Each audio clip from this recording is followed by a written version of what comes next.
J'ai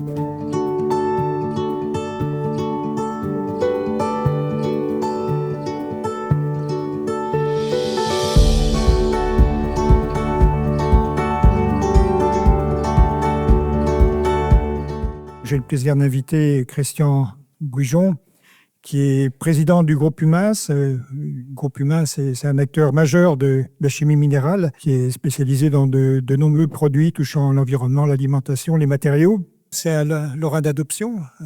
Il est venu en Lorraine il y a déjà pas mal de temps, où il a travaillé pendant une vingtaine d'années dans le groupe Saint-Gobain, avec plusieurs activités et des responsabilités dans ce groupe, notamment donc, la gestion de grands sites industriels. Donc, je voudrais souligner aussi que Christian Bouijon est engagé dans la formation. Il enseigne à l'école des mines de Nancy, à l'ENSIC. Et je reprends sa formule, rendre ce qu'on lui a donné. Je trouve que c'est assez joli et je vous remercie pour ça. Et donc, je vous donne la parole pour une dizaine de minutes. Merci beaucoup. Bonjour, moi je vais rester ici, comme ça je ne vais pas tourner la tête, je vous verrai et puis j'aurai pas mal à la tête derrière. Donc, merci beaucoup. Alors, rendre ce qu'on m'a donné, pas tout, mais quand même, en rendre pas mal. Et c'est normal parce qu'on m'a beaucoup donné. L'éducation nationale, mais aussi le groupe Saint-Gobain. En fait, j'ai travaillé 30 ans au groupe Saint-Gobain. Je suis lorrain depuis 10 ans parce que j'étais patron de Pont-à-Mousson qui est pas très loin d'ici. Donc je reviens un peu sur mes terres. Et puis je suis aussi à moitié lorrain parce que d'adoption. Voilà, mais moi je suis de la Touraine. Alors je vous présente le groupe Humans. Et alors vous connaissez peut-être pas le mot du groupe Humans, mais vous connaissez peut-être son navire amiral Novacarb à La Neuveville devant Maison. C'est un des gros sites industriels d'industrie lourde. Dans mon parcours, il y a quasiment que de l'industrie lourde et en milieu international. Novacarb a fêté cette année ses 170 ans, donc on est extrêmement fiers de cela. On est une ETI, on est un petit groupe avec 400 personnes. On a 3 sites. Le site de La Neuveville devant Nancy, qui est le navire amiral. On a un petit site qui fait des silicates de soude à côté de Paris, de Fourvière, des choses que je connais par ailleurs assez bien. Et puis on a un site à Singapour qui fait du bicarbonate de soude. On a plus de 400 clients partout dans le monde, donc c'est très international pour ces clients. Et puis, si on parle des produits, ils sont là. Donc, il y a 3 produits. On est bien dans la chimie minérale. Alors, vous avez dit, c'est dommage, on n'extrait plus pour faire le fer et le charbon. Il se trouve qu'il y a encore pas mal de sociétés en Lorraine qui vivent grâce à l'extraction du sel, dont nous. On n'est pas les seuls, mais dont nous. Et à partir de ça, on fait du carbonate de soude, on fait du bicarbonate de soude et on fait des silicates de soude. Et alors, on n'a pas beaucoup de produits. Quand j'étais patron de Pont-à-Mousson, les gens étaient émerveillés parce qu'on avait 150 000 références et 2 marchés. Bon, 150 000 références à gérer en supply chain, je peux vous dire que c'était pas super simple. Ici, on a beaucoup moins de références. On a 3 grands produits. Dans des produits, vous avez 3 ranges à peu près par produit. Donc, en gros, on a 9 références, mais on a plein de marchés. On vend ça aux verriers, dans l'industrie, en pharmacie, pour l'alimentation humaine. Carbonate de soude, c'est bientôt les fêtes. Faites des petits gâteaux qui lèvent. C'est important, et achetez du bicarbonate de soude. Dans l'alimentation animale, dans la papeterie, dans la détergence, dans les cosmétiques, enfin, partout. C'est vraiment un des produits qu'ils utilisent partout. Et c'est ce qui fait l'intérêt, à mon sens, de ce business-là. Alors, en termes de procédés, notre site de Novacarb, c'est d'abord une industrie chimique. Mais en fait, quand vous le visitez, c'est surtout des usines de production de vapeur. Donc, on a en gros un site de production de carbonate de soude, puis de bicarbonate de soude. Mais on a à peu près 5 usines, plus ou moins grosses, de production de vapeur. Donc, on produit beaucoup d'énergie chez nous parce qu'on en a besoin. Donc, on extrait des matériaux, du calcaire, ça c'est assez commun, et du sel. Le sel, ça s'extrait, les exploitations salines, on extrait sous terre, il n'y a pas d'excavation, on ne creuse pas, on va juste récupérer le sel grâce à de la saumure. C'est quelque chose qui, d'un point de vue environnemental, est assez, je trouve, magique et plutôt sympathique. Tout ça arrive à l'usine. D'ailleurs, le calcaire, il arrive par train, donc ça, c'est plutôt bien aussi. Et là, vous avez le site de Novacarb, dans lequel on va faire d'abord du carbonate de soude. À Novacarb, on va aussi faire du bicarbonate de soude, et ce carbonate de soude va aller en France, à Nogent-l'Artaud, donc c'est en région parisienne, enfin dans l'Aisne, mais très proche de la région parisienne, pour faire des silicates de soude, et il va aussi aller à Singapour pour faire, là aussi, du bicarbonate de soude. D'un point de vue de marché, le carbonate de soude, c'est un peu commodité. Le bicarbonate de soude, si je pouvais en avoir 5 fois plus, j'en vendrais 5 fois plus. D'accord, les silicates de soude, c'est des métiers qui peuvent être de spécialité, donc assez intéressants. Alors, on est des gros consommateurs énergétiques. 2 TWh par an. Bon, alors 2 TWh par an, ça commence à être pas mal. Hein, si on a compris qu'à Cadnom, il y avait beaucoup d'énergie, mais ça commence à faire quelque chose. Il y a quelques électrons qui viennent chez nous aussi. Et toute notre histoire à nous, bien sûr, c'est de décarboner. Et cette décarbonation, elle passe par le changement du mix. Si vous regardez, il y a 10 ans, en 10 ans, on est passé de quelque chose où il y avait 85% de mix charbon à quelque chose qui sera à 0% de charbon l'année prochaine. D'accord ? Et aujourd'hui, on doit être à 30%, il doit nous rester 30% de charbon. C'est ce qui nous a permis principalement de décarboner notre industrie. Décarboner notre industrie, pour nous, c'est essentiel parce que nos clients le demandent. Donc, celui qui est moins bien décarboné, il ne prend pas les marchés. Et en plus, d'un point de vue économique, il faut absolument le faire. Donc, vous voyez qu'aujourd'hui, on a diminué de 50% nos émissions de CO2, ce qui est bien. Hein, on va à peu près aussi vite que la baisse des quotas qu'on nous donne. Je peux vous dire que quand on ne va pas aussi vite et qu'on se fait rattraper par la patrouille, ça joue en plusieurs millions d'euros de coûts à passer. Et vous allez voir que pour faire ça, il faut avoir les reins solides. Alors notre environnement à nous, c'est un environnement qui est très impacté par toutes les nouvelles règles, hein, toutes les nouvelles régulations qu'on supporte. Hein, alors les industriels, peut-être ont tendance à se plaindre, mais je peux vous dire que quand vous êtes patron d'une boîte, c'est tous les jours, dans tous les domaines. Et puis, ce n'est pas des paquets de 200 euros, c'est des paquets de millions d'euros à chaque fois. D'accord ? Et dans cet environnement-là, il faut investir. Si je prends le domaine de l'énergie, vous allez voir, les investissements dont je vous parlais après, c'est plusieurs centaines de millions d'euros. On investit pas pour un an, hein, plusieurs centaines de millions d'euros, alors pas pour 80 ans, mais nous, on investit, allez, on va dire pour 20 ans, ce qui est déjà énorme. On investit pour faire de la vapeur et on ne connaît pas le prix de l'électricité. Pensez qu'on n'a plus la reine, on pleure tous les soirs et peut-être qu'un jour EDF fera quelque chose pour nous, pour nous aider à investir. On ne connaît pas le prix du gaz. Quand vous voyez le prix du gaz qui yoyote, quand vous le voyez prendre 5 euros, bon, vous vous dites, c'est pas cool, ça va nous coûter un peu plus cher. Vos prix sont hyper tamponnés par l'État, donc tout va bien. Les industriels se le prennent en direct. 5 euros, c'est encore des millions d'euros chez nous. On ne connaît pas le prix du CO2. Hein, parce qu'on a des quotas de CO2, mais quand on n'en a pas assez, il faut acheter le CO2. Et donc, on fait des grands équilibres comme ça, en ne sachant pas trop ce qui va se passer, et on dépense des centaines de millions d'euros.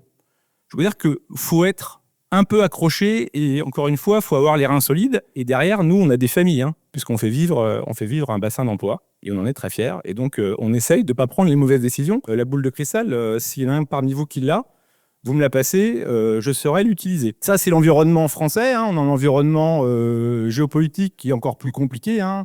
Aujourd'hui, par exemple, le carbonate de soude, on a des concurrents turcs, on a des concurrents américains. Bon, en général, on ne se faisait pas trop avoir par les concurrents américains. Il se trouve que là, dans les baisses de douane, il y avait des toutes petites taxes pour le carbonate de soude américain qui arrivait en France. Il a sauté, donc c'est sympa. Maintenant, on a des concurrents américains qui viennent chez nous.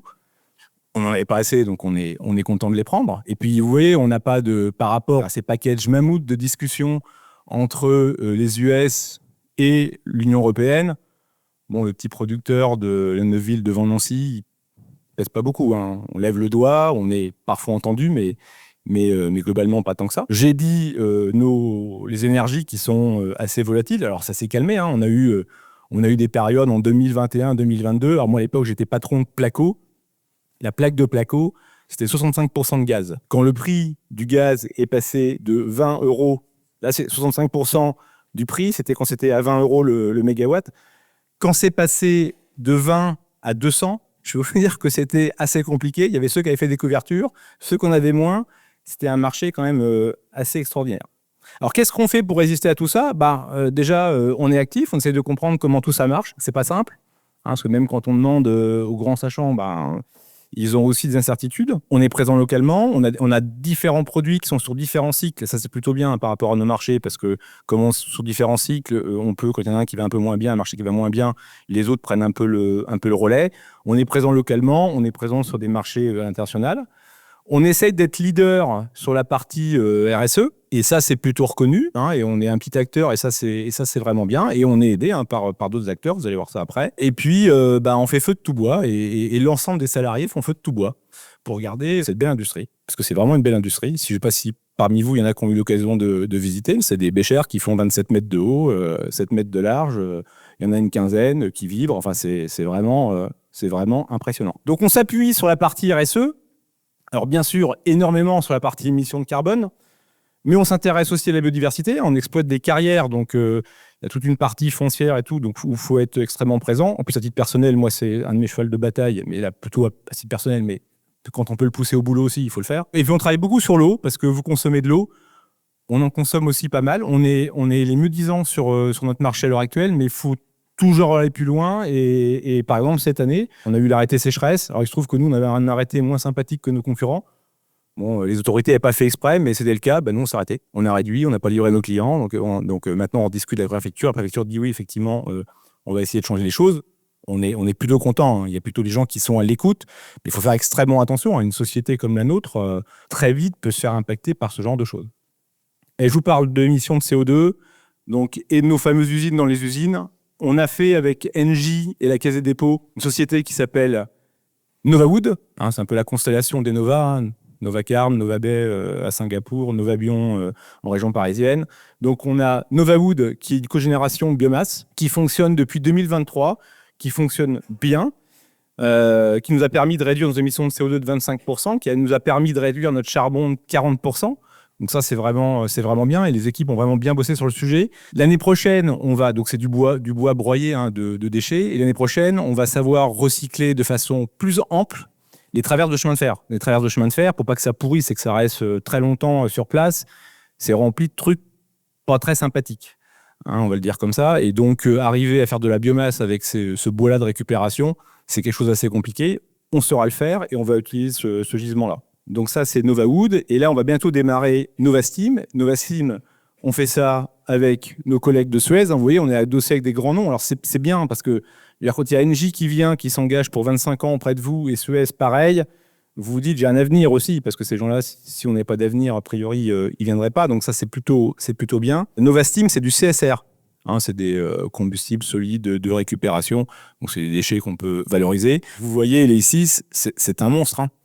Quand vous voyez alors moi, je suis extrêmement surpris parce qu'on va brûler des choses qui étaient jusque-là incinérées. Le silo dans lequel il y a les déchets, il doit faire à peu près la taille de cette salle en longueur-largeur, et non, peut-être même le double. Par contre, il doit faire en hauteur 5 ou 6 fois plus. Et le silo, il tient 2 jours. Et avant, c'était enterré. D'accord ? Donc, c'est quand même quelque chose d'assez important.